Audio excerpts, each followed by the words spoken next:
bang taya उनका उना समय रे टमाक के दाड़े दो बोले नो टमाक गुडो में दौड़ को जरावा चे कना विशेष दो आदो उना रे दुरुपयोग होयो कना उना टमाक गुडो ते होड़ जरावा आर बेसार बड़ी बांग तुलो जखा कते होड़ उना सिध झगड़ा बोले नुआ बना आर दाल तपम होयो कना उना कथा दो बांग नुआ दो निता समय रे जो मुझी परगना व्यवस्था रे जो उनको अनपढ़ ओलो पढ़ा बाको बड़ाया या बुद्धि ज्ञान बनु तकोआ आरे मानतेना नित भी उनको ठे उनका बनु आदा उना यते नको दो नित हो इनाम लेका को चला कदा उना सोई संस्कार बनु तकोते उनाते उनको इशारा ते के बीस बड़ी होयो कना उना दो चीज दो बांग बढ़िया आदो उनका मेन बड़ा होते खेले में दाड़ा खा नपाया कन गया ने उना चीज दो थोड़े बढ़िया उनाते दो रस्ते रिया हो कना जग व्यवहार होयो खाए उना दो जो उना ढोल टमाक रिया उना दो सेट करना माले कोई भी जाना प्रोग्राम हुयो जहाना रगे उना सेट ताहेना नुआते नुआ ताले मिलवा उना रिया कना दो अदो नि देमिंदा इंग उद्देश्य तो मेना बोले उना टमाक दो नुआ लगी पे दो कदा तीन दा नौका कथा तो बांग कना अदो उना लेका गे नोय आलेया वो एरिया में नौका लगातार हुयो कन गया फिलहाल नि तो आलेया आतोर हो अंधविश्वास ते इन को जली थली कना इन जली थली कारण तेगे मेन केना को चलो अच्छा चला जली थली रे बोन तहेना दला मी चक्कर अच्छा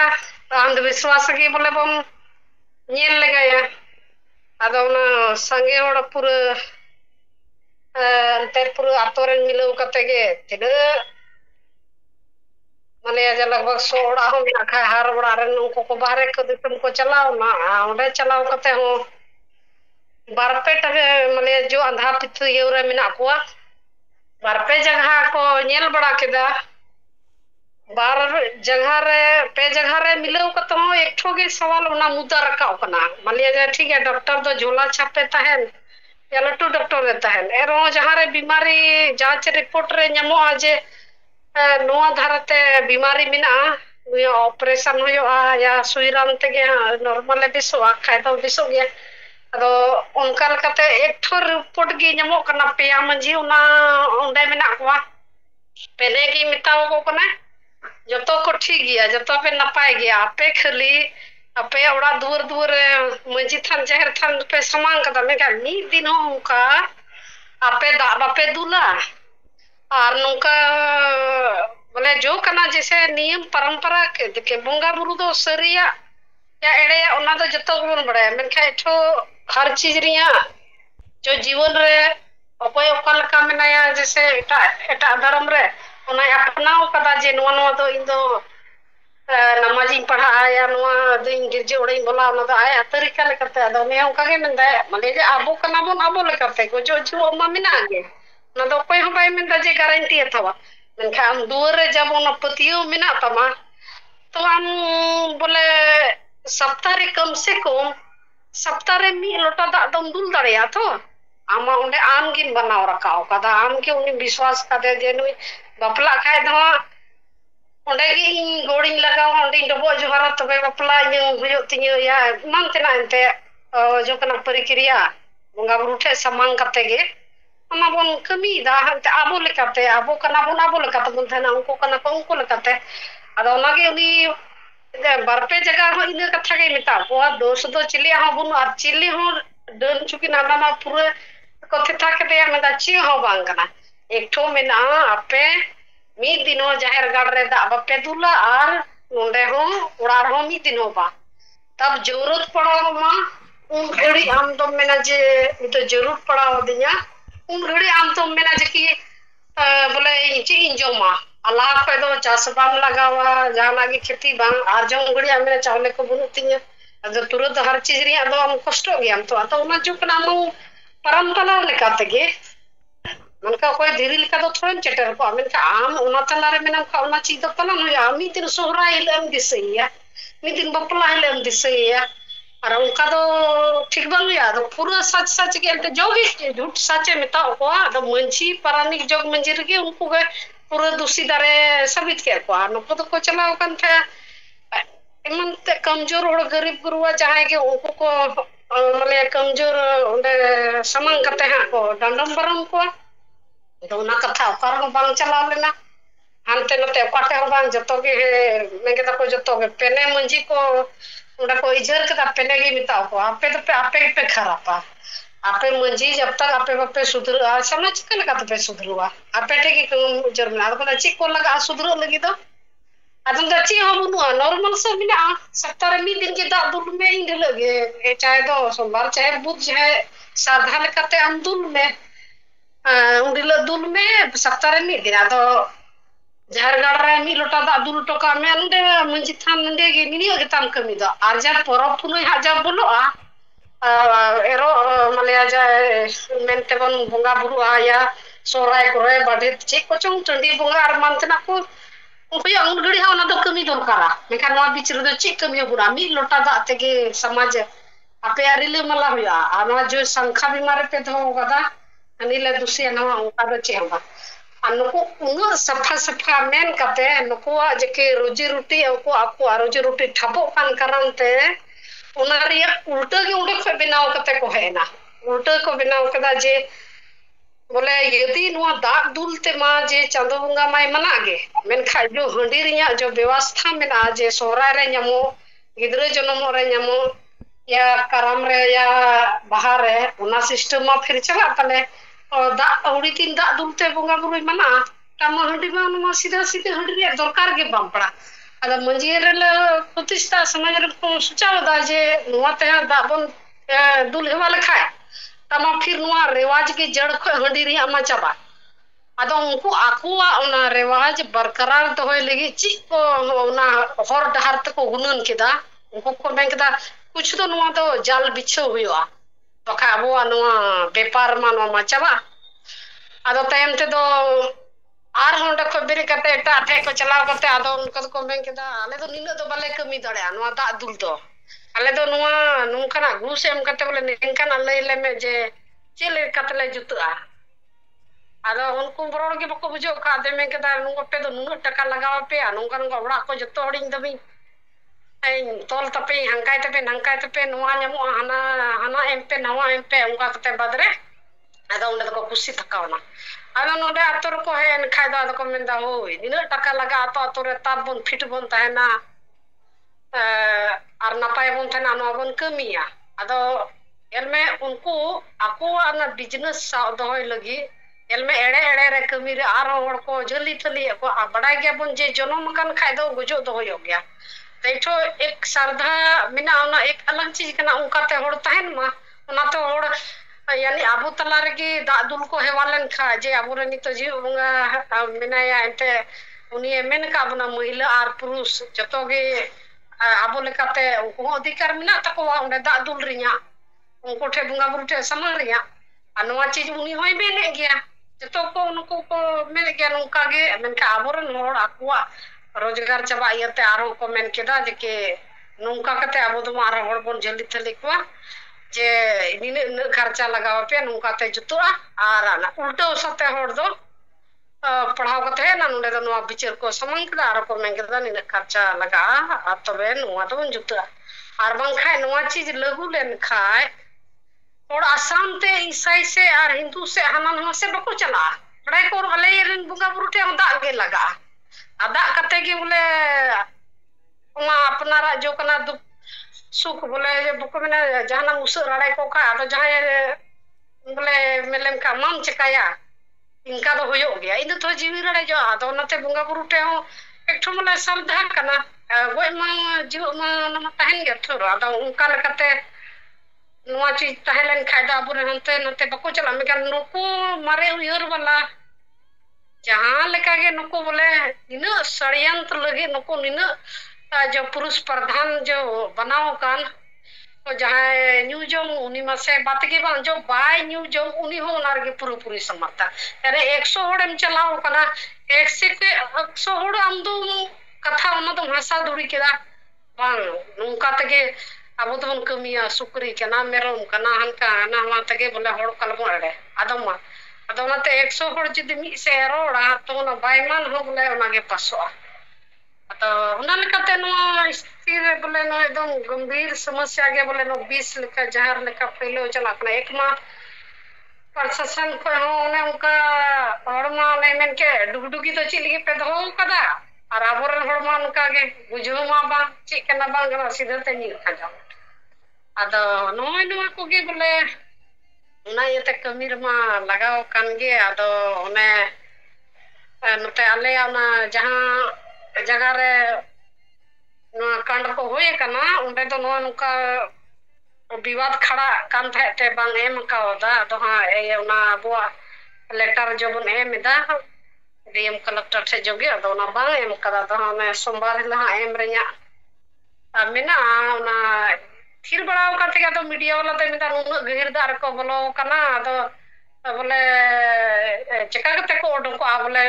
ᱱᱤᱨᱫᱳᱥ ᱦᱚᱲ ᱠᱚ ᱥᱟᱵ ᱪᱟᱵᱟᱣ ᱟᱠᱟᱱ ᱥᱮ ᱚᱱᱟᱨᱮ ᱵᱮᱠᱚᱥᱩᱨ ᱦᱚᱲ ᱟᱨ ᱫᱟᱫᱟᱞ ᱠᱚᱢᱟ ᱥᱟᱱᱟᱢ ᱠᱚ ᱫᱟᱹᱲ ᱪᱟᱵᱟ ᱠᱮᱫ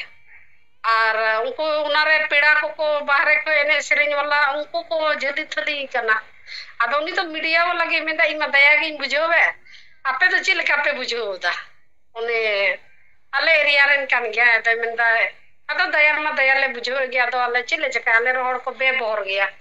ᱮᱭᱵᱟᱨ ᱩᱱᱤ ᱯᱨᱤᱭᱟᱥᱮᱢ ᱩᱰᱩᱠᱮ ᱞᱟᱹᱜᱤᱫ ᱩᱱᱤ ᱦᱚᱲ ᱚᱱᱟ ᱪᱮᱫ ᱟᱢᱟᱝ ᱠᱟᱛᱷᱟ ᱵᱟᱭ ᱟᱸᱡᱚᱢᱟ ᱚᱱᱟᱛᱮ ᱤᱧᱦᱚᱸ ᱩᱱᱠᱩᱣᱟᱜ ᱠᱟᱛᱷᱟ ᱫᱚ ᱵᱟᱹᱧ ᱦᱩᱫᱤᱥ ᱠᱟᱫᱟ ᱪᱮᱫ ᱦᱚᱸ ᱵᱟᱹᱧ ᱢᱮᱱᱫᱟ ᱤᱧ ᱛᱷᱤᱨ ᱵᱟᱲᱟᱣ ᱟᱠᱟᱱᱟ ᱟᱫᱚᱭ ᱢᱮᱱᱫᱟ ᱟᱫᱚ ᱛᱷᱤᱨ ᱛᱮᱫᱚ ᱚᱱᱟ ᱵᱮᱥᱟᱨ ᱵᱟᱹᱲᱤᱡ ᱢᱟ ᱚᱱᱟ ᱢᱟ ᱪᱟᱞᱟᱜ ᱜᱮ ᱟᱫᱚ ᱱᱟᱯᱟᱭ ᱞᱮᱱᱠᱷᱟᱡ ᱟᱡᱜᱮ ᱫᱟᱭᱟᱜ ᱠᱟᱱᱟ ᱵᱚᱞᱮ ᱱᱟᱯᱟᱭ ᱞᱮᱱᱠᱷᱟᱡ ᱫᱚ ᱵᱚᱞᱮ ᱟᱨᱜᱮ ᱵᱷᱟᱜᱮ ᱠᱚᱜᱼᱟ ᱚᱱᱟ ᱢᱟ ᱫᱟᱭᱟ ᱜᱮ ᱨᱮᱸᱜᱮᱡ ᱦᱚᱲ ᱵᱚᱞᱮ ᱤᱝᱨᱮᱡᱽ ᱯᱩᱞᱤᱥ ᱠᱚ ᱵᱚᱞᱚᱜ ᱠᱟᱱᱟ ᱟᱨ ᱵᱮᱥ ᱦᱚᱲ ᱟᱨ ᱩᱱᱠᱩ ᱪᱟᱞᱟᱠ ᱦᱚᱲ ᱡᱟᱦᱟᱸᱭ ᱩᱱᱠᱩ ᱠᱚ ᱫᱟᱹᱲ ᱠᱮᱫ ᱟᱫᱚ ᱤᱧ ᱢᱮᱛᱟᱭ ᱠᱟᱱᱟ ᱟᱢᱜᱮ ᱞᱟᱹᱭ ᱛᱟᱞᱟᱝ ᱢᱮ ᱪᱮᱫ ᱞᱮᱠᱟᱛᱮ ᱩᱰᱩᱠ ᱠᱚᱣᱟ ᱟᱫᱚᱭ ᱢᱮᱱᱫᱟ ᱡᱟᱦᱟᱸᱭ ᱠᱚ ᱩᱱᱠᱩ ᱫᱟᱛᱟᱞ ᱦᱚᱲ ᱟᱹᱥᱞᱤ ᱦᱚᱲ ᱩᱱᱠᱩ ᱠᱚ ᱵᱚᱞᱚᱜᱼᱟ ᱢᱟ ᱟᱨ ᱱᱩᱠᱩ ᱡᱟᱦᱟᱸᱭ ᱵᱮᱠᱚᱥᱩᱨ ᱦᱚᱲ ᱫᱚᱠᱚ ᱟᱲᱟᱜᱚᱜ ᱢᱟ ᱟᱫᱚᱧ ᱢᱮᱱᱫᱟ ᱚᱠᱚᱭ ᱚᱱᱟ ᱫᱚ ᱠᱟᱹᱢᱤᱭᱟ ᱟᱫᱚᱭ ᱢᱮᱱᱫᱟ ᱟᱯᱮ ᱥᱚᱝᱜᱚᱴᱷᱚᱱ ᱨᱮᱱ ᱦᱚᱲ ᱜᱮ ᱟᱫᱚᱧ ᱢᱮᱱᱫᱟ ᱤᱧ ᱨᱮᱱ ᱥᱚᱝᱜᱚᱴᱷᱚᱱ ᱢᱟ ᱤᱧ ᱢᱟ ᱠᱷᱩᱫ ᱚᱱᱠᱟᱜᱮ ᱚᱱᱮ ᱦᱟᱺᱰᱤ ᱯᱟᱹᱣᱨᱟᱹ ᱵᱤᱨᱳᱫᱷᱤ ᱨᱚᱲ ᱠᱷᱟᱡ ᱢᱟᱭ ᱢᱮᱱᱟ ᱦᱟᱺᱰᱤ ᱵᱚᱱᱫᱚᱭ ᱠᱟᱱᱟ ᱱᱩᱠᱩ ᱢᱟ ᱧᱩ ᱵᱩᱞ ᱠᱟᱛᱮ ᱦᱟᱸᱜ ᱡᱚᱛᱚ ᱢᱤᱫ ᱥᱮᱫ ᱠᱚ ᱨᱚᱲ ᱟᱫᱚ ᱩᱱᱠᱩ ᱵᱩᱞ ᱠᱚᱜᱮ ᱚᱸᱰᱮ ᱠᱚ ᱠᱟᱜᱚᱡᱽ ᱠᱚ ᱯᱮᱥ ᱠᱷᱟᱡ ᱫᱚ ᱮᱱᱛᱮᱫ ᱴᱷᱤᱠ ᱠᱚᱜ ᱜᱮᱭᱟ ᱛᱚ ᱟᱫᱚᱧ ᱢᱮᱱᱫᱟ ᱚᱠᱚᱭ ᱦᱚᱸᱪᱚᱝ ᱪᱮᱫ ᱦᱚᱸ ᱵᱟᱠᱚ ᱢᱮᱱᱮᱫ ᱟᱫᱚ ᱚᱱᱮ ᱚᱱᱠᱟ ᱥᱛᱷᱤᱛᱤ ᱠᱚᱢᱟ ᱰᱟᱢᱟᱰᱳᱞ ᱟᱠᱟᱱ ᱟᱫᱚ ᱡᱟᱢᱟᱭ ᱨᱮᱭᱟᱜ ᱦᱚᱸ ᱚᱱᱟ ᱠᱟᱜᱚᱡᱽ ᱤᱧ ᱢᱮᱱᱫᱟ ᱚᱱᱟ ᱛᱷᱟᱱᱟ ᱨᱮᱦᱚᱸ ᱥᱳᱢᱵᱟᱨ ᱦᱤᱞᱳᱜ ᱦᱟᱸᱜ ᱢᱮᱱ ᱦᱚᱪᱚ ᱠᱟᱫᱟ ᱪᱚᱞᱚ ᱚᱱᱟ ᱦᱚᱸ ᱮᱢ ᱞᱮᱜᱟᱭᱟ ᱟᱨᱦᱚᱸ ᱚᱱᱟ ᱢᱚᱦᱚᱞ ᱯᱩᱨᱟᱹ ᱜᱟᱨᱟᱢ ᱟᱠᱟᱱᱟ ᱟᱫᱚ ᱪᱮᱫ ᱞᱮᱠᱟ ᱩᱱᱤ ᱛᱷᱟᱱᱟ ᱯᱨᱟᱵᱷᱟᱨᱤ ᱦᱟᱸᱜ ᱮᱱᱛᱮᱫ ᱟᱭᱟᱜ ᱵᱤᱪᱟᱹᱨ ᱟᱵᱚᱣᱟᱜ ᱢᱟ ᱮᱱᱛᱮ ᱵᱷᱟᱜᱮ ᱜᱮ ᱟᱵᱚ ᱢᱟ ᱩᱱᱠᱩ ᱥᱟᱯᱳᱨᱴ ᱞᱟᱹᱜᱤᱫ ᱟᱵᱚ ᱵᱚᱱ ᱜᱟᱛᱮᱜ ᱟᱠᱚ ᱟᱵᱚᱣᱟᱜ ᱢᱟ ᱚᱱᱠᱟ ᱠᱟᱹᱥᱩᱨ ᱢᱟ ᱵᱟᱝ ᱟᱫᱚ ᱚᱱᱟ ᱠᱚ ᱟᱥᱯᱟᱥ ᱨᱮᱱ ᱢᱟ ᱪᱟᱞᱟᱣ ᱵᱟᱲᱟᱜ ᱠᱟᱱ ᱨᱮᱦᱚᱸ ᱛᱷᱟᱱᱟ ᱯᱨᱟᱵᱷᱟᱨᱤ ᱦᱟᱸᱜ ᱢᱮᱱᱫᱟ ᱢᱮᱱ ᱟᱯᱮ ᱫᱚ ᱢᱤᱫ ᱜᱩᱞᱤᱭᱟᱹ ᱠᱟᱱᱟ ᱯᱮ ᱟᱞᱚᱯᱮ ᱵᱚᱞᱚᱜᱼᱟ ᱟᱫᱚ ᱚᱱᱟᱛᱮ ᱩᱱᱤ ᱢᱤᱰᱤᱭᱟ ᱵᱟᱞᱟ ᱫᱚᱭ ᱢᱮᱱᱫᱟ ᱮᱠᱪᱚ ᱱᱚᱝᱠᱟ ᱵᱩᱫᱽᱫᱷᱤ ᱡᱤᱵᱤ ᱦᱚᱲ ᱦᱚᱸ ᱵᱟᱯᱮ ᱩᱰᱩᱠᱚᱜ ᱠᱟᱱᱟ ᱩᱱᱠᱩ ᱢᱟ ᱯᱩᱨᱟᱹ ᱠᱚ ᱦᱚᱲ ᱠᱚ ᱞᱟᱸᱜᱟ ᱪᱟᱵᱟᱣ ᱟᱠᱟᱱ ᱫᱟᱹᱲ ᱵᱟᱲᱟᱭᱮᱫ ᱠᱚ ᱵᱚᱞᱮ ᱟᱫᱚ ᱪᱮᱫ ᱞᱮᱠᱟᱛᱮ ᱵᱚᱞᱮ ᱵᱟᱯᱮ ᱪᱤᱱᱛᱟᱹᱜ ᱠᱟᱱᱟ ᱟᱫᱚᱧ ᱢᱮᱱᱫᱟ ᱥᱟᱸᱜᱮ ᱦᱚᱲ ᱢᱮᱱᱟᱜ ᱠᱚᱣᱟ ᱞᱟᱹᱴᱩ ᱞᱟᱹᱴᱩ ᱱᱮᱛᱟ ᱠᱚ ᱨᱟᱡᱟ ᱠᱚᱨᱮᱱ ᱱᱮᱛᱟ ᱠᱚ ᱢᱮᱱᱟᱜ ᱠᱚᱣᱟ ᱟᱫᱚ ᱩᱱᱠᱩ ᱴᱷᱮᱡ ᱫᱚ ᱵᱟᱢ ᱯᱷᱳᱱᱟ ᱵᱚᱞᱮ ᱩᱱᱠᱩ ᱠᱚ ᱢᱮᱱᱟᱜ ᱠᱚᱜᱮ ᱤᱧᱨᱮᱱ ᱢᱟ ᱵᱟᱹᱱᱩᱜ ᱠᱚᱛᱤ ᱚᱱᱠᱟ ᱦᱚᱲ ᱢᱟ ᱟᱫᱚ ᱩᱱᱠᱩ ᱦᱚᱸ ᱵᱟᱠᱚ ᱨᱚᱲᱮᱫ ᱠᱷᱟᱡ ᱫᱚ ᱟᱢ ᱦᱚᱸ ᱵᱟᱢ ᱨᱚᱲᱟ ᱟᱫᱚ ᱵᱟᱹᱧ ᱨᱚᱲ ᱦᱟᱛᱟᱲᱟᱹᱧ ᱧᱮᱞ ᱦᱟᱛᱟᱲ ᱞᱮᱠᱚ ᱜᱮ ᱟᱫᱚ ᱱᱤᱭᱟᱹ ᱠᱚᱜᱮ ᱜᱚᱢᱠᱮ ᱪᱮᱫ ᱦᱚᱸ ᱵᱟᱵᱚᱱ ᱨᱚᱲᱮᱫ ᱛᱮ ᱟᱫᱚ ᱚᱱᱟᱛᱤᱧ ᱥᱟᱢᱟᱝ ᱠᱟᱫᱟ ᱡᱚᱛᱚ ᱠᱟᱛᱷᱟ ᱫᱚ ᱱᱟᱯᱟᱭ ᱫᱚ ᱵᱟᱝ ᱨᱚᱲᱚᱜᱟ ᱟᱫᱚ ᱢᱮᱱᱠᱚ ᱨᱚᱲ ᱞᱮᱠᱷᱟᱡ ᱜᱮ ᱡᱟᱦᱟᱱᱟᱜ ᱜᱟᱭᱤᱰ ᱞᱟᱭᱤᱱ ᱞᱮᱠᱟ ᱦᱚᱸ ᱚᱱᱟᱨᱮ ᱥᱩᱫᱷᱟᱹᱨ ᱦᱩᱭᱩᱜᱼᱟ ᱟᱫᱚ ᱚᱱᱟᱛᱮ ᱱᱤᱭᱟᱹ ᱠᱚᱫᱚ ᱥᱟᱢᱟᱝ ᱮᱱᱟ ᱟᱭᱢᱟ ᱟᱨᱦᱚᱸ ᱡᱚᱛᱚ ᱠᱚᱜᱮ ᱫᱚᱦᱲᱟ ᱛᱮ ᱡᱚᱦᱟᱨ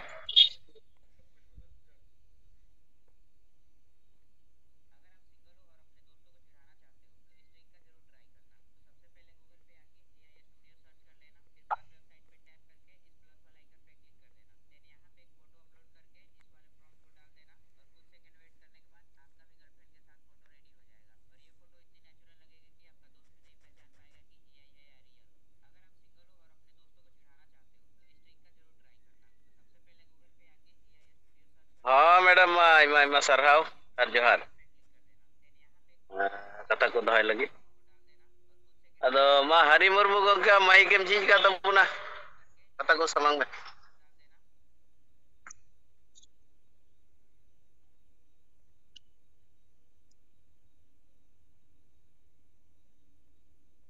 इन्या तो थोड़ा ये कौन थे ना अच्छा हाँ रोड कहाँ था नमची थोड़ा थोड़ा ये रखनी है हाँ हेलो हाँ गंके आवाज आजमोग कना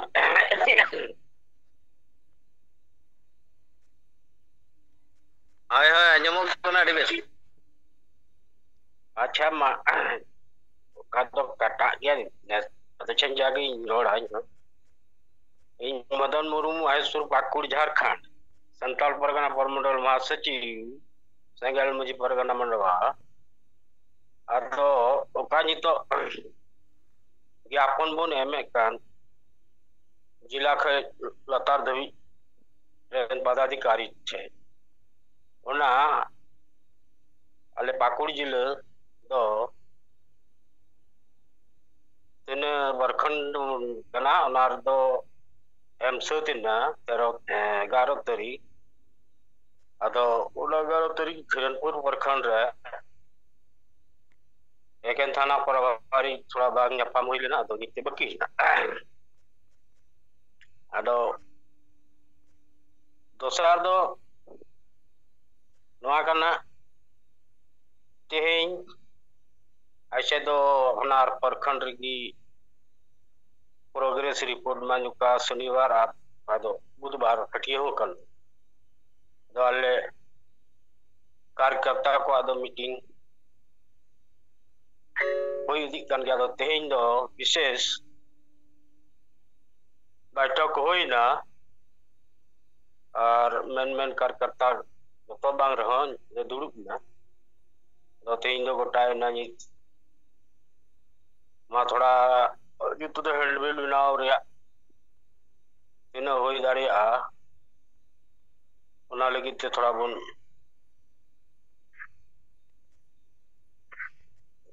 गोपड़ो जुआ और आर्थिक थोड़ा बन जुटेवा गे अदो तेहें नाले गोटा केदा और मी बार हर दो ले जमा केदा अदो गाफा yang tina अदो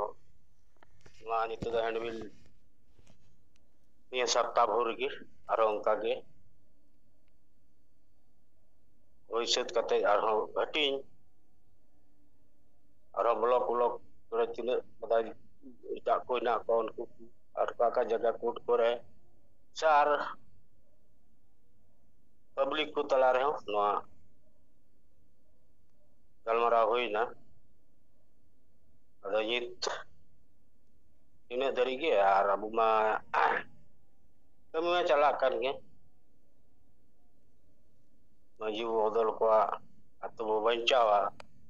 अड़ी बुन सहाया समाज बुन लहाया सेंगल समाज सुधर सभा हो रे नासा मुक्त समाज और नौकरी जीवी को नितो नो अबू समाज सुधर बुन जुड़ाव को स्टूडेंट महिला सशक्तिकरण आती महिला पूरा सपोर्ट बाबुन न्यामा उन भी दो आतुर में उनको गई तो नासा संगे में उनको भी ना को गई अदो उनको ढेर बुझे चुको नितो ना हैंडबिल हटिंग सावते ना बताओ कन ले ना दो मो जिनिस बांग कना तो मा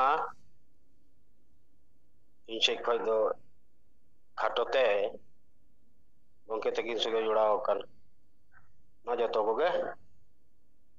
सेंगल जोहार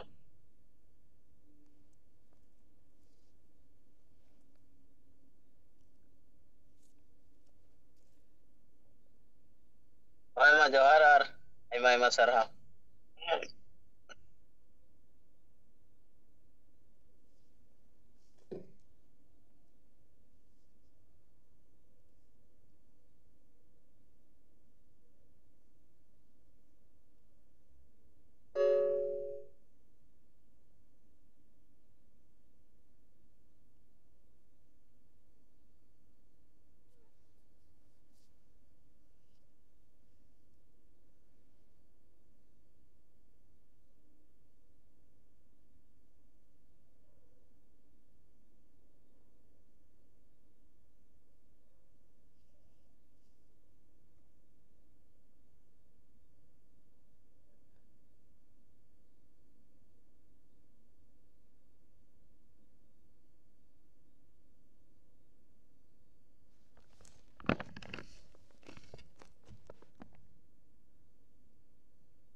पारगना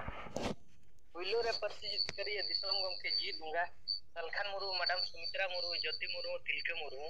एआई गोटे पोनत आसाम ओडिशा बिहार बेंगल झारखंड अरुणाचल प्रदेश त्रिपुरा बारह दिसोम नेपाल बांग्लादेश भूटान अंडमान धरती जाका संताल सिंगल साउथ इन पास्ता सेलफोन साइ साइ लसन है सिंगल जोहार तेजा कमी होरा रेदो रायरंगपुर जोन से रायरंगपुर ब्लॉक रेया नुआगा अतु कॉलेज इन आर सलखु सोरेन टी ओडे बाजार रे ᱧᱟᱯᱟᱢ कते मिट्टी परिवार लिंग चलायना नुआगा अतु गे आदो ओंडे दो मझी सरकार रे जहां बोलो आकनाय आदो उनी ठिन लिंग चलायना लिंग कुली कना जखन नय मझी सरकार रे आमम बोलो आकना आठ बंगा गान हुयु कना आर चेत चेत को ना रे लाभ फायदा को मेना आर चेल का बनाव किया आधार कार्ड एम हुईना आर हासा जमी पट्टा को एम हुईना आर मिटी कार्ड बोन ले ᱧᱟᱢᱟᱠᱟ आर नय 2000 गान पैसा ले एमका आदो इने खान दो चेत चेत को लाभ चे हन ओना रे बेस बड़ी आदो मेनिया बिजली पैसा एम बाय हिया खजना हो बांग एम हुइयुआ आर वोट हो एम दो बाय हियुआ आर चक्री बकरी को हो बांगा आर हो नवा को ये लेकना जहां 9 किलो चावले ᱧᱟᱢᱟ उनी दो ना 11 किलो ᱧᱟᱢᱟᱭ जहां 35 किलो ᱧᱟᱢᱟ उनी दो 70 किलो ᱧᱟᱢᱟ आर भोता को पे ᱧᱟᱢ गिया आदो आजा मोचा कोन नो नोकन हा लई आका दिया आदो नोआ कार्ड रे इने खान दो नोआ कार्ड नुकाय कमिया होय मेने आदो जुदी आपे वोट बापे एमा माने दो एटा हड़ को एम गिया आर बखान दो वोट बाबो एमा इने खान वार्ड मेंबर सरपंच कोन एमएलए एमपी मंत्री मुख्यमंत्री राष्ट्रपति प्रधानमंत्री बाको बनाव लेनखान जतो दुआर ओना सिñoa माने जहां तिना गान योजना हुयु कना डॉक्टर खाना स्कूल कॉलेज थाना कोर्ट आर वो मेन क्या पंचायत ब्लॉक तहसील जतो ओना सिñoa इनखान जतो जिनिस सिño खान इनखान मा चिन हो बाबो नाम दाड़िया इनखान मझी सरकार चिद एम दाड़िया बांगा उनी दो चिन हो बा एम दाड़िया उनी दो नाडे गे ना परामर्श जदी वोट बाबू एमा इनखान दो वोट बाबू एमा माने दो ओना रिया अधिकार हो अबो तो बाय हियु दरकार कना कमिया माने दो कुड़े मा बनु गया से आदो इनखान नोआ दो तिना बेसा आर बड़िया बगिलका उहर मसे जदी कमी के बाम कमी आर कुड़े एम हतावा नोआ ठीक जिनिस कथा आदो निना मा आमेम बडाय किया आदो आम ठेन कोन तुलस बडाय सिño सनलिंग कना आरो अडिगान गे नोका को बोलो आकान गया 2500 2000 से 9000 धरी एम कते को बोलन कना मेने आय इतो दो आर मिउटेन जगह पर तो खबर कागजर सोशल मीडिया करे हो ना बनेल दाड़े आकान गया बीरभा न्यूज सेट कोन एकदम नोआ कार्ड जदी तम ताहे ना पेट्रोल टंकी रे फ्री ते सुनुम एम दुल दाड़िया पैसा बाको हतावा आर को कुलिट को माने नोआ रे दो हना बस गडी रे जदी दड़े देजु आम इना खान दो पैसा बाय लगा नोआ कार्ड ते जत्रा दाड़िया ट्रेन गडी रे हम दुडु खान दो पैसा बाय लगा नोआ कार्ड ते जत्रा दाड़िया उडा गडी रे खान दो इना खान उडा गडी रे द हापेले कुली को आर तिना गान बुद्धिजीवी नोका माने ना मीटिंग करे को कुलिट को खान इना खान मा नोआ मा एड़े एपड़े रे जिनिस मिमिटेन जगह रे दो को लगा ओचो कना सोशल मीडिया रे नोआ जिनिस को दो नेलोगो कना आदो नोका को एड़े ओचो कना आदिवासी जहां जहाना के मेताया एड़े ओचो होर गे तहना आदोलिन मेताय कना नोका आले होले तुमल का आम ठेन कोन बडाय रे अलिन सनाय लिया जहां तिना लिन तुमल किया आमेम लई आदो इना खान नोआ जगह रे गे नोय पेशा पंडू हेमब्रम धीरी बिद कते नोआ तुसुर गे हाने ना ये कोई बनाव किया गोडा रे हाने ना पचरी को बनाव किया बाबारिया धीरी बीत करते नोंडे हो बाय याकोट दाड़ेदा नोय आपे ठेन रिया कथा नोंडे हो तो हने मेने हने 60-70 ले एमान दिया आर हने ना एकदम नोआ को बाय बंचाव दाड़िया दिया दड़ पुची नाय उनी दो एड़े के ले ठुक आदो उनी मा एड़े के पिया नितो पेशा धीरी बीत के पंडू मा एड़े के पिया ओना मा पे ठिका दाड़िया खान गया नोआ रिया मॉडल हो नोआ जिनिस आपे पे ठिका या चे बांगा जे मझी सरकार मेन करते आपे नोआ जिनिस जुदी नोंका चलू आइना खान दो नोआ दो एड़े पेड़े रिया कथा लेका गे आदो उनी बिस्ती दराय विचार के खान होय नोआ हो ठीक तालमेल दो बाय चलू कान गया आर उना 8 बंगा जखन मेसा करते आमा हुनंग गुरु लेकाम बेनाव कुआ आर नोय चेन हो ठुकते माने नेगेटिव पॉजिटिव बाम लई दाड़िया कना आदोलिंग बुझोई कना जहाने पत्ता पत्थर गाड़ी आंदोलन करे झारखंड से रिया कथा को पेशा धीरी को आर नोआ को दो मिटी एड़े रिया धंदा कना आदिवासी इनकोन पैसा हताव करते डाको को मरु जोंगा आर जहां इनगे को आदो नोआ खन बंचाव लगी खान दो आले मिटी हर दहार ले अगुआ का आदो ओना दो बेस दहार आर बड़ी बारे आले ले तुला का ओना ले ले पे आपे ओका होते पिचला बंचाव खान दो बंचाव होते पे जुआ आर गुजु हर खान आपे गुजु गया पे सिंगल अभियान सालखान मुरु एआई गोटे पनत बाहरे दिसम रे चलू कना 1980 खन नितो दरी चलू कना भाषा जाति धर्म मान सम्मान इज्जतवादी होल पढ़ाओ चाषबास चाकरी नौकरी बंचावते हुआ आदा नोआ को बंचाव लगी खान दो समाज हो सुधरते के हुआ बड़ीजा जिनिस रुमु बुलु डांडम बारन डन पंते हिस्से से वोट किरी महिला विरोधी मानसिकता नोआ को अचोते के हुआ सतीदाह प्रथा अचो एना नोआ को अब समाज रे लठा कना नोआ तुलो पहिले करते अचोते के हुआ नोआ जदी बाबू अचोगा इन खान दो अब मार्शल होते बाबू चलाव दाड़िया अदा समाज सुधर दरकारा और हासा भाषा जाति धर्म रे विचार हुई दरकार अतो पिछे माने हिंदू मुसलमान क्रिश्चियन दो आको धर्म गाल रे हफ्ता पिछे टाका पैसा तो जवरा या को धर्म न्यूतुम ते जुमित खातिर स्कूल कॉलेज शिक्षा स्वास्थ्य रोजगार व्यापार इमान तेमान को चलू या मळे शर्मा रे राजनीति वोट रे गालच को जुमित दिला आदो नोका अबो बिनाव का राजनीति रे वोट जुमित टाका पैसा जुमित खातिर हाई कोर्ट सुप्रीम कोर्ट रे लड़ाई रिया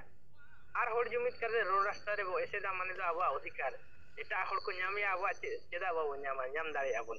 बे लेकाना जुमित होते सिंगल ओकिना जाने जित कर दाड़े आबोना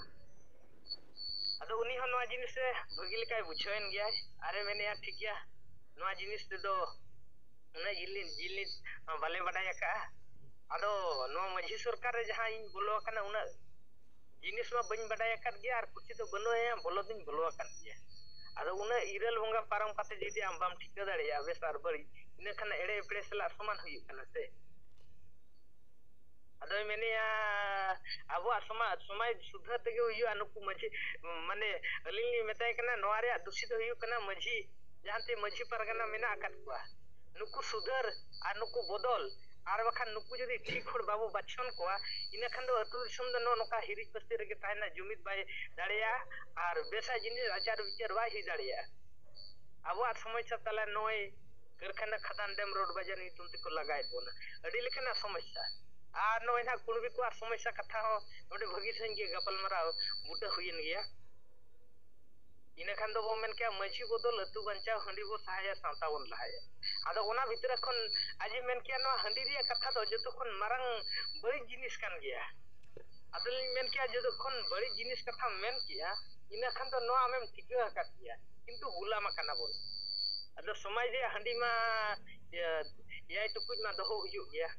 आदो समाज रे ओना दो गुलामा कानते ओना बो बडाया का दिया किंतु हंडी बड़ी जा मेनते जतो मो होड़ मोचा खन वो मेन गया किंतु बाबो ओचो दाड़े खान गया आदो मिने हंडी पौरा को इन दो बनिया पान गु का सफल एमानते मन निस जिनिस तो बनिया आ नोआ जिनिस दो इन बन चलुया रन बदाय कना नोकान ना जिनिस जति जहां सुधर दाड़े उनी दो ठीक करते हे दाड़े सिंगल लेकना ठीक करते हे दाड़े आदो उनी जाऊ ना समाज सुधर रिया हंडी रिया जहां बेबड़ी जिनिस ओना जिनिस तो आज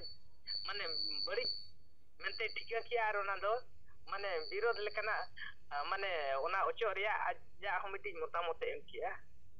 अरे मेन क्या ठीक गया नोआ कमी होरा रे जुड़ेजो दरकारा और हर बुझाव दरकारा तबे ना बो बंचाव दाड़ेया आदो तेहेना कमी हरा नवा नोवे अतु रे अडी बगी के आज ओना परिवार रे अलिली मिड हड़ बार हड़ पे हड़ गान को दुड़ुब लेनालिन गपाल मारा विचार केतवा आदो नोय नोका अतु दिसम आदिवासी संताल सावता मा ᱧᱩᱛᱟᱹᱛ रे मेना आदो ᱧᱩᱛᱟᱹᱛ का को कोय आबोरिन मझी पारगना ᱧᱩᱛᱩᱢ जहां मेना का नुको को ᱧᱩᱛᱟᱹᱛ का नवा मार्शल लगित खान दो अडी केटे संघर्ष ते हुयु अडी केटे विचार ते हुयुआ आदो नवा जखन बो लइया दिसम तला रे बुझेव कान गया को माने को बंचाव सनाय को गया आदो आबो नवा कमी हरा रे हिजु दरकार आदो तेहेना कमी हरा निना रे मुचत के असना मुको जहा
को जोहार Bengal ponot Hubli jela Nakli Block Communicated Tribal Association Regional Head Recurring Committee Adivasi Single Vision dan Captain Kulmi Abu Kami Kana Samang Gabon Yale Ia Adivasi Single Vision Tala Padi Rakom Kami Bura Yuk Kana Mengkan Adivasi Samaj Nito Anak kami le সহযোগিতা অনেক ঢের বাপো এমেতা কারণ না আবো সমাজ তো জপি এক অজ্ঞানী আবো সমাজ জাগরুক গুহি আজাগা হইবা নিয়ে কমি আবো কমি কানা আর সরি কথা কানা নয়া কমি আদি কষ্ট রহ মেনখান নয়া কমি সম্ভব নয়া আবো নিয়ে লাগিয়া কারণ মিটন অক্টো আদিবাসী সমাজ দো নিয়া पिक्चर के बारे में लिदाय ये शरीर के संतान से आदिवासी को आमेटे धर्म को लगतिया निचो ओना धर्म पेरे के मिना को जेते हर धर्म निये को अशांति दा आपको तलाते एंका नियम को बुझोदा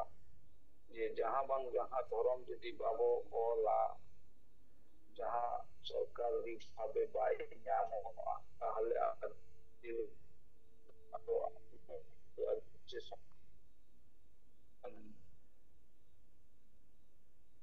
আর ওনা কারণ থেকে নিত আদিবাসী সমাজ দো সরিগে আদি পরিস্থিতি খারাপ থেকে মেনা আবু নেলে গিয়া সমাং রে কুর্মি ক্রো যেতে পনগ্রেন কুর্মি বিহার রেন কুর্মি ওয়েস্ট বেঙ্গল রেন কুর্মি झारखंड রেন কুর্মি উড়িষ্যা রেন কুর্মি যেতে কুর্মি দো ako ko nyel dipeda je nungku adivasi buka gya ko ar ona sujog hataw kate unku nito ST dorja nyam lagi adi rokom ko kada oy kichu din por meten ako meten bharat jagat meten andolon ko eho ko বন্দি को दोहो आदो नोडे चे चिकित कना जेते सुरमी समाज एक को बिचार करते को कमी का विभिन्न पॉलिटिकल दल रे भाग मिना को सुरमी समाज मेनखान नोआ इशू रे आको जेते और गे एक जुट मिना को जे आले स्टील जहां लिखाते हुआ ओना लिखाते भारत सरकार ठेन को दाबी को दोहो আর উল্টো সাইড রে যদি বনিয়ালা সান্তার সে আদিবাসী কো নিচ হংবি পাঁজারে গে মিনা কো দেন পাঁজারে গে মিনা কো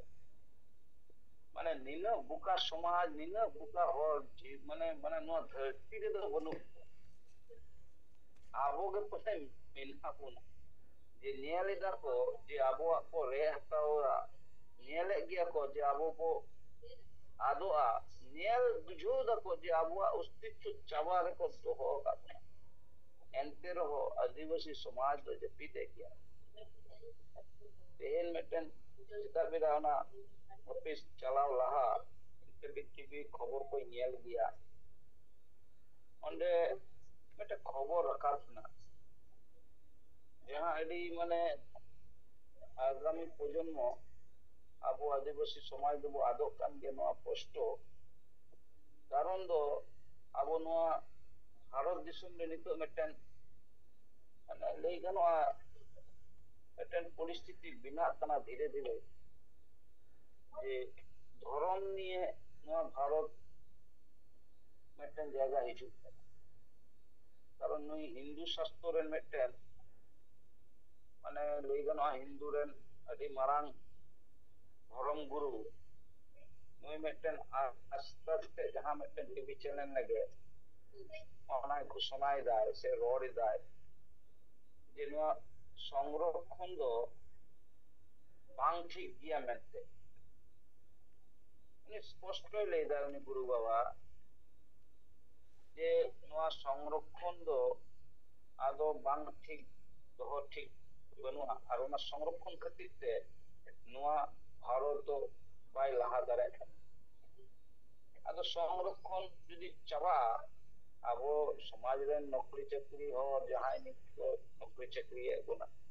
ᱱᱩᱠᱩ ᱵᱟᱠᱚ ᱩᱭᱦᱟᱹᱨᱮᱫᱟ ᱡᱮ ᱟᱵᱚ ᱯᱚᱨᱮᱨ ᱡᱮᱱᱟᱨᱮᱥᱚᱱ ᱡᱩᱫᱤ ᱥᱚᱝᱨᱚᱠᱷᱚᱱ ᱵᱟᱝ ᱛᱟᱦᱮᱱᱟ ᱩᱱᱠᱩ ᱢᱟ ᱱᱚᱠᱨᱤ ᱪᱟᱹᱠᱨᱤ ᱜᱮ ᱵᱟᱠᱚ ᱧᱟᱢᱟ ᱟᱨ ᱫᱚ ᱦᱩᱭᱩᱜ ᱠᱟᱱᱟ ᱡᱟᱦᱟᱸ ᱛᱤᱱᱟᱹᱜ ᱮᱢᱯᱤ ᱮᱢᱮᱞᱮ ᱠᱚ ᱨᱤᱡᱟᱨᱵᱷ ᱥᱤᱴ ᱠᱷᱚᱱ ᱠᱚ ᱫᱟᱲᱮᱜ ᱠᱟᱱᱟ ᱱᱩᱠᱩ ᱛᱤᱥ ᱦᱚᱸ ᱮᱢᱯᱤ ᱮᱢᱮᱞᱮ ᱵᱟᱠᱚ ᱵᱮᱱᱟᱜᱼᱟ ᱪᱟᱹᱠᱨᱤ ᱦᱚᱸ ᱵᱟᱠᱚ ᱧᱟᱢᱟ ᱮᱢᱯᱤ ᱮᱢᱮᱞᱮ ᱦᱚᱸ ᱵᱟᱠᱚ ᱦᱩᱭᱩᱜᱼᱟ ᱟᱫᱚ ᱟᱵᱚ ᱫᱚ ᱟᱵᱚᱣᱟᱜ ᱱᱚᱣᱟ ᱢᱟलिᱠ ᱡᱟᱭᱜᱟ ᱨᱮ ᱱᱚᱰᱮ ᱟᱵᱚ ᱫᱚ ᱠᱤᱛᱟᱹᱫᱟᱥ ᱞᱮᱠᱟ ᱵᱚ ᱛᱟᱦᱮᱱᱟ ᱟᱫᱚ ᱥᱯᱚᱥᱴᱚᱜ ᱠᱟᱱᱟ ᱠᱟᱨᱚᱱ ᱱᱤᱛ ᱦᱚᱸ ᱡᱟᱦᱟᱸᱭ ᱦᱚᱸ ᱵᱟᱵᱚ ᱵᱩᱡᱷᱟᱹᱣ ᱫᱟ ᱱᱚᱣᱟ ᱡᱟᱭᱜᱟ ᱡᱮ ᱟᱵᱚᱣᱟᱜ ᱥᱟᱨᱱᱟ ᱫᱷᱚᱨᱚᱢ ᱠᱳᱰ ᱞᱟᱹᱠᱛᱤᱜᱼᱟ ᱛᱤᱱᱟᱹᱜ ᱴᱟ ᱡᱮ ᱟᱵᱚᱣᱟᱜ ᱡᱷᱟᱲᱠᱷᱚᱸᱰ ᱯᱚᱱᱚᱛ ᱟᱵᱚᱣᱟᱜ ᱵᱷᱟষᱟ ᱥᱚᱨᱠᱟরি মানত অর্থাৎ 8 শিডিউলে 22 ᱥᱮᱞᱮᱫᱚᱜ ᱠᱷᱟᱱ আগামী প্রজন্মᱟᱜ ᱪᱮᱫ হালাত ᱦᱩᱭᱩᱜᱼᱟ ᱱᱚᱣᱟ ᱫᱚ ᱵᱚ ᱥᱮᱸᱜᱮᱞ ᱥᱮᱱᱟ ᱫᱚ ᱵᱚ ᱧᱮᱞ ᱫᱟᱲᱮᱭᱟᱜ ᱠᱟᱱᱟ ᱢᱮᱱᱠᱷᱟᱱ ᱵᱟᱹᱠᱤ ᱥᱟᱱᱛᱟᱲ ᱥᱮ ᱟᱹᱫᱤᱵᱟᱹᱥᱤ ᱫᱚ ᱵᱟᱠᱚ ᱧᱮᱞᱮᱫ ᱜᱮᱭᱟ ᱱᱤᱛ ᱦᱚᱸ ᱱᱤᱭᱟᱹ ᱱᱤᱱᱟᱹᱜ ᱵᱟᱹᱲᱤᱡ ᱯᱚরিস্থিতি দেখো ᱱᱤᱛᱚᱜ ᱦᱚᱸᱜᱼᱚᱭ ᱠᱚᱨᱢᱤ ᱠᱚ ᱟᱱᱫᱳᱞᱚᱱ ᱪᱟᱞᱟᱜ ᱠᱟᱱᱟ লাগাতার ᱱᱩᱠᱩ ᱦᱤᱱᱫᱩ ᱨᱮᱱ ᱟᱭᱢᱟ ᱢᱟᱨᱟᱝ ᱢᱟᱨᱟᱝ ᱡᱟᱦᱟᱸᱭ ᱫᱚ ᱞᱟᱹᱭ ᱜᱟᱱᱚᱜ ᱠᱚ ᱫᱷᱚᱨᱚᱢ ᱜᱩᱨᱩ ᱱᱩᱠᱩ ᱠᱚ ᱨᱚᱲ ᱠᱚ ᱮᱦᱚᱵᱮᱫ ᱜᱮᱭᱟ ᱠᱮᱴᱮᱡ ᱧᱚᱜ ᱡᱮ ᱥᱚᱝᱨᱚᱠᱷᱚᱱ ᱪᱟᱵᱟ ᱦᱩᱭᱩᱜᱼᱟ সংবিধান পরিবর্তন হইয়া আদি রকম কথা কো রড়িনা আদো নডে চে চিকিস না আগামী দিন দো নুকা মিটেন পরিস্থিতি লেকা ভয়াবহ মিটেন রূপ মিটেন তিয়ারো যদি কথা নাই লেদা যদি সংরক্ষণ চাবাআ যদি আবো এসটি এসসি জুরুয়া যাহা সংরক্ষণ কো চাবা খান जहाँ तीना नोडे एमपी एमएलए हुयु नौकरी चाकरी हुयु नुकु दो आदो भविष्यत रेन गिदरा दो आशा बन कारण जेते जेता समाज रेन हर को दृष्टि को दे कारण नोडे आबो बो नियल मासे यदि जुडिशियरी डिपार्टमेंट रे बो नियला मिटेन बारिया एसपी बो बनु कुआ मारांग पद रे किंतु मारांग पद ना कथाई लेगा उनका जे आईएएस ऑफिसर को एडमिनिस्ट्रेशन जहाँ कमी हुई गया सरकारी दफ्तर आईएएस आईपीएस ऑफिसर को नोडे स्टीरेन होर के संख्या रे उन देर बनु को उनका जे आरो जदी मंत्रित्व पद को हो नेलोआ भारत रे उका हो मिटेन मारांग पद रे हयतो अबो माने मानवतानी द्रौपदी मैडम मेना राष्ट्रपति नि तो मेना ठीक है मनकन बाकी जहाँ दफ्तर को मेना